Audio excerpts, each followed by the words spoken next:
हिमाचल में भी कोरोना पकड़ने लगा रफ्तार, नहीं संभले तो लग सकती है पाबंदियां। कोविशील्ड के 12 करोड़ और कोवैक्सीन के 5.8 करोड़ टीके अब हर महीने होंगे तैयार। समझौते की राह पर भारत चीन, गोगरा हाइट से सेना हटाने पर राजी हुए दोनों देश। काबुल में तालिबान का बड़ा हमला, अफगानिस्तान के रक्षा मंत्री के घर के बाहर बम से अटैक, विदेश मंत्री ने भारत से दखल की अपील की। मंडी में राष्ट्रीय लोकनीति पार्टी का प्रचार तेज, गांव-गांव में मजबूत होगा संगठन।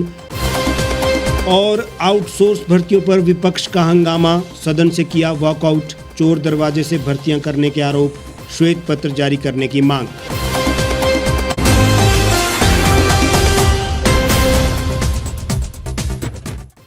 नमस्कार, आप देख रहे हैं the Reap Times news channel. आप सभी का स्वागत है। आपके साथ मैं हूं हेमराज चौहान। अब खबरें विस्तार से। कोविड-19 के बढ़ते मामलों ने एक बार फिर से राज्य सरकार की चिंता बढ़ा दी है। मुख्यमंत्री जयराम ठाकुर की अध्यक्षता में मंगलवार देर रात हुई मंत्रिमंडल बैठक में इस विषय पर विस्तार से चर्चा हुई। मामले की गंभीरता को देखते हुए ये निर्णय लिया गया कि 10 अगस्त तक राज्य सरकार स्थिति पर नज़र रखेगी। ऐसे में यदि संक्रमण नहीं रुका तो आने वाले दिनों में हिमाचल प्रदेश में RT-PCR रिपोर्ट और वैक्सीन सर्टिफिकेट दिखाने पर ही प्रवेश मिलेगा। इसके अलावा भीड़ को नियंत्रित करने के लिए फिर से प्रतिबंधों को लगाया जा सकता है। इसका सीधा मतलब ये है कि पहले की तरह सार्वजनिक कार्यक्रमों में लोगों की संख्या को सीमित करने और भीड़-भाड़ वाले इलाकों में भीड़ कम करने को लेकर नए सिरे से आदेश जारी किए जा सकते हैं। उधर मुख्यमंत्री जयराम ठाकुर ने कहा कि लगातार बढ़ रहे कोरोना मामले चिंता बढ़ा रहे हैं, जिसको देखते हुए एक बार फिर से पाबंदी बढ़ाने का निर्णय लिया है, जिसमें दूसरे राज्यों से आने वाले लोगों को RT-PCR की नेगेटिव रिपोर्ट लाना अनिवार्य है। लेकिन यदि किसी व्यक्ति ने 2 डोज कोरोना वैक्सीन लगा दी है तो उसे RT-PCR की नेगेटिव रिपोर्ट लाना अनिवार्य नहीं होगा। उस व्यक्ति को सीमाओं पर वैक्सीन सर्टिफिकेट दिखाना होगा। उन्होंने कहा कि कोरोना के बढ़ते मामलों पर हमें सजग होने की ज़रूरत है, जिसके चलते अब सख्त निर्णय भी लेने पड़ सकते हैं। देखिए, ये चिंता का विषय स्वाभाविक रूप से हम सबके लिए।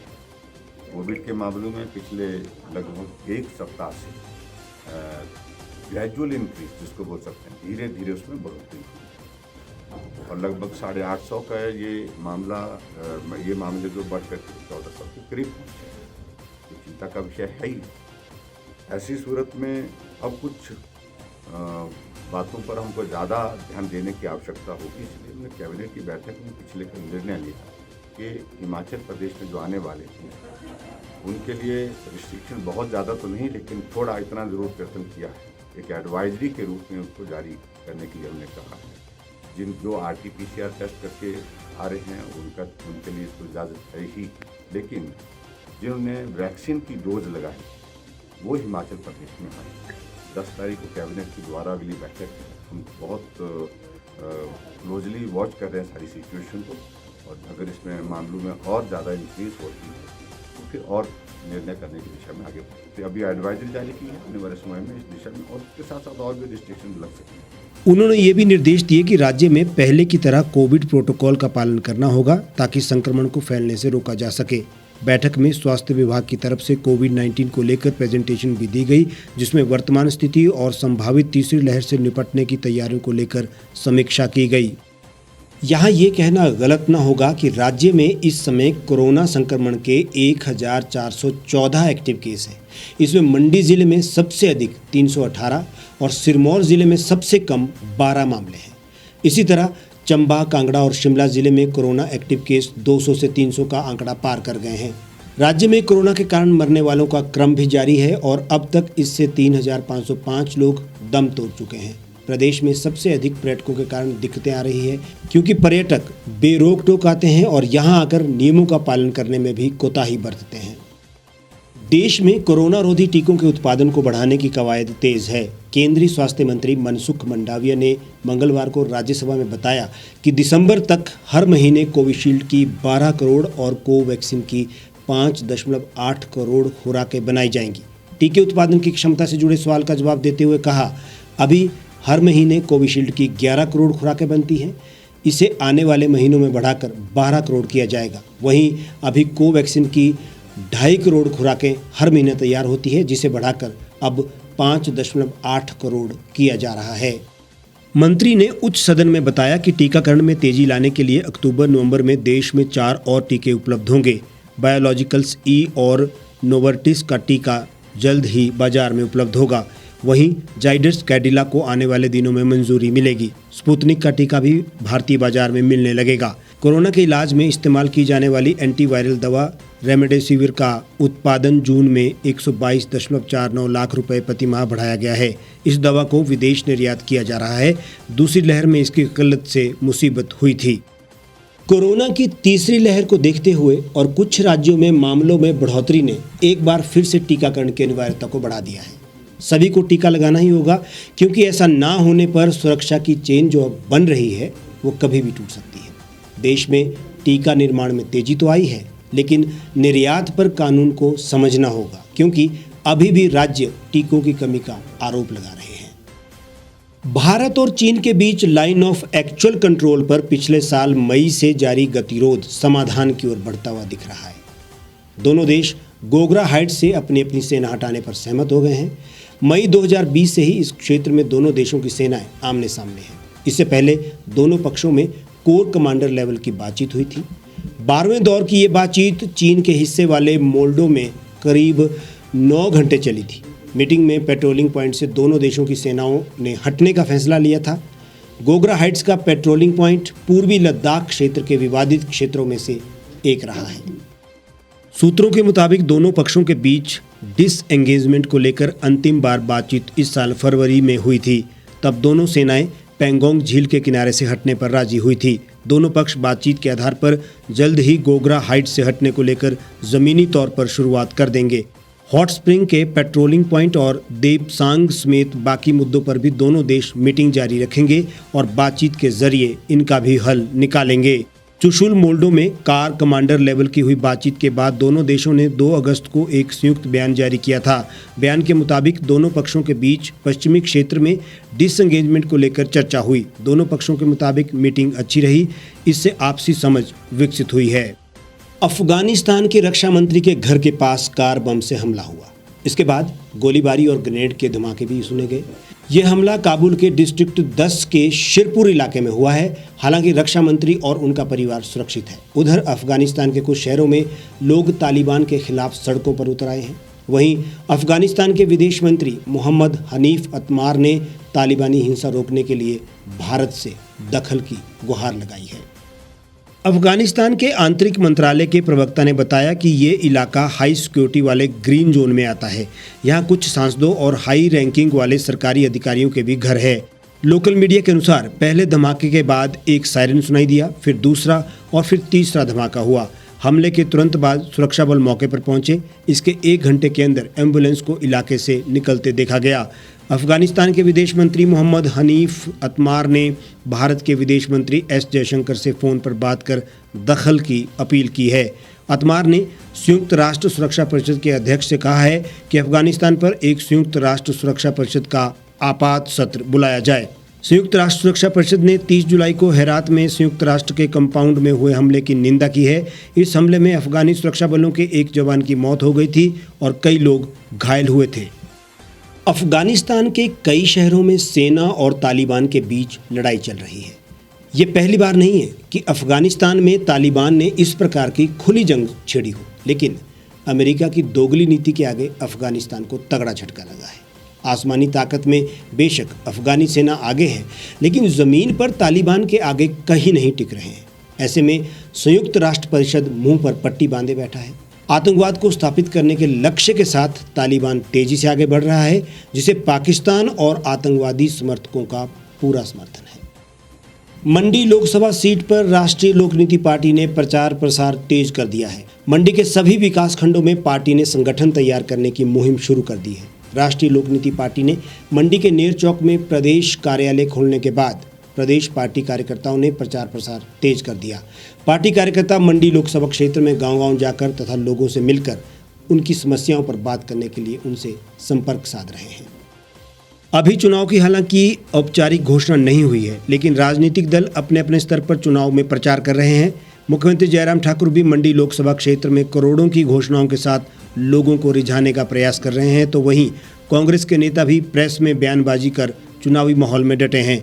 नए राजनीतिक दल राष्ट्रीय लोक नीति पार्टी ने तो विधिवत प्रचार प्रसार के लिए मंडी लोकसभा क्षेत्र के गांव-गांव में डेरा डाल दिया है। युवाओं और महिलाओं को टारगेट कर लोक नीति पार्टी आम लोगों के मुद्दों पर समाधान की बात कर रही है और इनका दावा ये भी है कि आज तक लोगों के साथ मात्र राजनीति हुई और प्रदेश में 2 दलीय व्यवस्था में नूरा कुश्ती के कारण आम जन की समस्याओं पर गंभीरता से कार्य किया ही नहीं गया है। लोक नीति पार्टी राजनीति में नहीं, लोक नीति में समाधान की बात कर रही है। घर द्वार तक सेवाएं देने के वायदे के साथ पारदर्शी और सुरक्षित जीवन और समाज की पहल होगी। पार्टी के राष्ट्रीय कोर समिति के सदस्य सत्य प्रकाश शर्मा ने बताया कि हम गांव-गांव में आम लोगों को संगठन से जोड़कर उनकी समस्याओं को समझ रहे हैं और मंडी सीट को जीतने के बाद विकास को एक नई दिशा मिलेगी। 24 ब्लॉक में जाकर के 952 पंचायत में जाकर के हर जन जन तक मन तक पहुंचने का पार्टी ने अपनी रणनीति के तहत तय किया है और ये भी तय किया है कि इस लोकसभा सीट से हमेशा ही ये परिवार की सीट रही है, तो चाहे कांग्रेस हो, चाहे भाजपा हो या पहले पंडित जी हो। इस समय इस सीट पे हम चाहते हैं कि एक ऐसा प्रत्याशी जीत के जाए, क्योंकि ये सीट आधी हिमाचल का प्रतिनिधित्व करती है।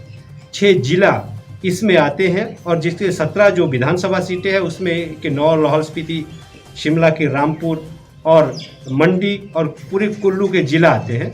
तो हम चाहते हैं कि एक ऐसा प्रतिनिधि आए जो संसद में बैठ करके पूरे देश को राष्ट्रीय लोक नीति के जो उद्देश्य है, जो लक्ष्य है, जो सिद्धांत है, उसको लेकर के बात कर सके। उन्होंने कहा कि स्वतंत्रता दिवस पर मिलने वाली धमकी से ना तो डरने की आवश्यकता है और ना ही यहाँ के लोगों के हौसले कम होंगे। 15 अगस्त को बच्चा बच्चा झंडा लहराएगा। देखिए, इस तरह की धमकियां मिलती भी है, मिलती भी रहेगी, लेकिन डरने की बात नहीं है। राष्ट्रीय लोक नीति पार्टी का जो मानना है कि जन जन इस 15 अगस्त के राष्ट्रीय पर्व को मनाए और सब अपने हाथ में तिरंगा लें, हर घर के छत पर तिरंगा लहराया जाए।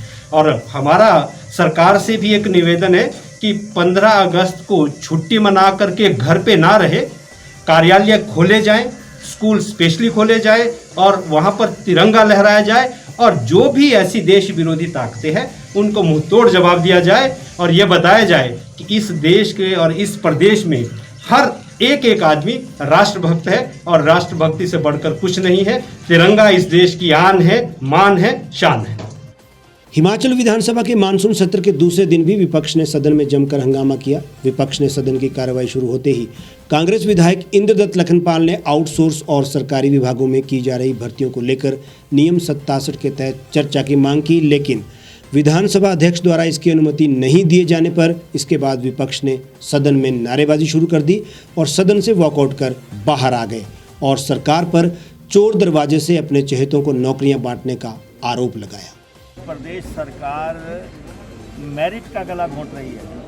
जयराम सरकार हो बर्बाद, हो बर्बाद, हो बर्बाद। सीटों पे नौकरियां नहीं चलेंगी, नहीं चलेगी, नहीं चलेगी। इंद्रदत्त लखनपाल ने कहा कि प्रदेश में आउटसोर्स पर की जा रही भर्तियों को लेकर सदन में नियम 67 के तहत चर्चा मांगी गई, लेकिन विधानसभा अध्यक्ष द्वारा चर्चा का समय नहीं दिया गया, जिसके चलते कांग्रेस ने सदन से वॉकआउट किया है। उन्होंने कहा कि प्रदेश में 14 लाख के करीब प्रदेश में बेरोजगार हैं और सरकार आउटसोर्स और सरकारी नौकरियों में चोर दरवाजे से अपने चहेतों को मेरिट को दरकिनार कर नौकरियां दे रहे हैं और प्रदेश में बेरोजगारों के साथ धोखा किया जा रहा है। अधिकतर लोग आउटसोर्स पर केवल मंडी की 2 विधानसभा क्षेत्रों में रखे जा रहे हैं। यही नहीं, सरकार उच्च पदों पर भी योग्यता को दरकिनार कर अपने चहेतों को अहम पदों पर बिठा रही है।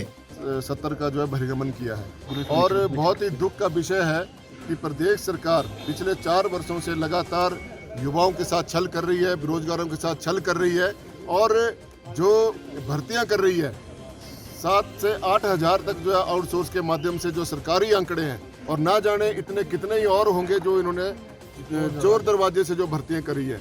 आज इसको लेकर जो है सदन के अंदर हंगामा हमने किया है, हमने चर्चा मांगी थी, लेकिन सरकार ने उसको माना नहीं। ये बहुत ही चिंता का विषय था और बहुत ही महत्वपूर्ण प्रश्न था जिसके ऊपर सरकार को चर्चा करनी चाहिए थी। कन्या मूलक आधार के ऊपर जो नौकरियां दी जानी है उसके ऊपर सरकार कोई कदम नहीं उठा रही है। लोग जो है परेशान हैं सरकार का अपना एक एजेंडा है कि किसी भी तरीके से जो है भारतीय जनता पार्टी से जुड़े हुए जो लोग हैं उनको चोर दरवाजे से, चहेतों को जो है चोर दरवाजे से जो है सरकार के प्रमुख पदों में बिठा दिया जाए। वहीं नेता प्रतिपक्ष मुकेश अग्निहोत्री ने सरकार पर प्रदेश के बेरोजगारों के साथ धोखा करने का आरोप लगाया और कहा कि सरकारी विभागों में चोर दरवाजे से ये सरकार नौकरियां बांट रही है। आउटसोर्स के तहत अपने चहेतों को सरकार नौकरियां बांट रही है। हिमाचल में आने वाले समय में ये भर्तियां बड़ा स्कैंडल बनकर सामने आने वाली है। उन्होंने प्रदेश में आउटसोर्स के तहत की जा रही भर्तियों पर श्वेत पत्र जारी करने की भी मांग की। हमारे आज के इस बुलेटिन में फिलहाल इतना ही। आप तमाम खबरों के लिए हमारे साथ बने रहिए, देखते रहिए द रीप टाइम्स।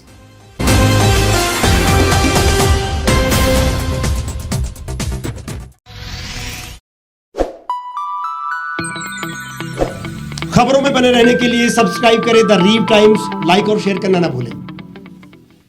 गांव की चौपालों से लेकर संसद के गलियारों तक, गृहिणी के चूल्हे से लेकर निवेश और बाजारों तक, किसानों के हाल से लेकर खेत और खलिहानों तक, शिक्षा और स्वास्थ्य से लेकर खेल के मैदानों तक, संसद के प्रधान से लेकर पंचायत के पंच तक, सेंट्रल हॉल से लेकर ग्राम सभा के मंच तक, हर खबर पर रहेगी हमारी पैनी नजर।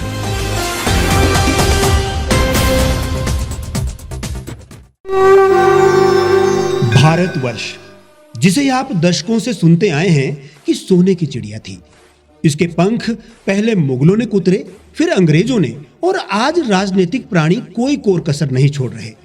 आज भी लगभग 25 करोड़ लोग रात को भूखे सोते हैं। करीब 2 करोड़ लोगों के पास घर नहीं है। भ्रष्टाचार में हमारा 176 देशों में 80 नंबर आता है। औसतन 100 महिलाओं के साथ हर दिन ज्यादतियां होती है और ना जाने क्या क्या। देश की संसद से कुछ ही दूरी पर चादर लपेटे सैकड़ों लोग सुबह नील गगन के नीचे सोए हुए मिलते हैं। क्या आप एक ऐसे भारत की परिकल्पना नहीं करना चाहेंगे जहां कुछ ऐसा किया जाए कि 1 वर्ष के भीतर देश में कोई भिखारी या लाचार भी आश्रयहीन न रहे? लोगों को सभी सरकारी सेवाएं घर द्वार पर ही प्रदान की जाएं ताकि दफ्तर या कर्मचारी के चक्कर ना काटने पड़े। भ्रष्टाचार जड़ से समाप्त हो जाएगा। सेवा प्रदाताओं की पब्लिक रेटिंग यानी जनाकलन और तकनीक द्वारा अपराधों का शून्यकरण किया जाए। स्वास्थ्य और आधारभूत शिक्षा सभी के लिए समान गुणवत्ता के साथ निशुल्क प्राप्त हो, और भी बहुत कुछ। यदि आप इस पवित्र राष्ट्र निर्माण यज्ञ का हिस्सा बनना चाहते हैं तो आज ही राष्ट्रीय लोक नीति पार्टी से जुड़ें। अब देश राजनीति से नहीं, लोक नीति से चलेगा। विजिट करें वेबसाइट rashtriyalokniti.org।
एक छत के नीचे सुविधाओं का अब उठाएं लाभ।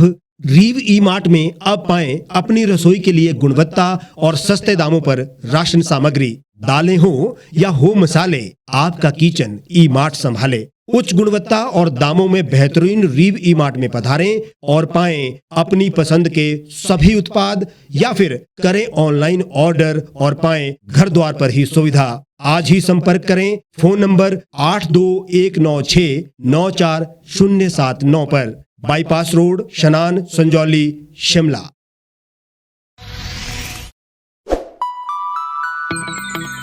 लेटेस्ट खबरों के लिए यूं ही देखते रहिए द रीव टाइम्स। लाइक, शेयर और सब्सक्राइब करना ना भूलें।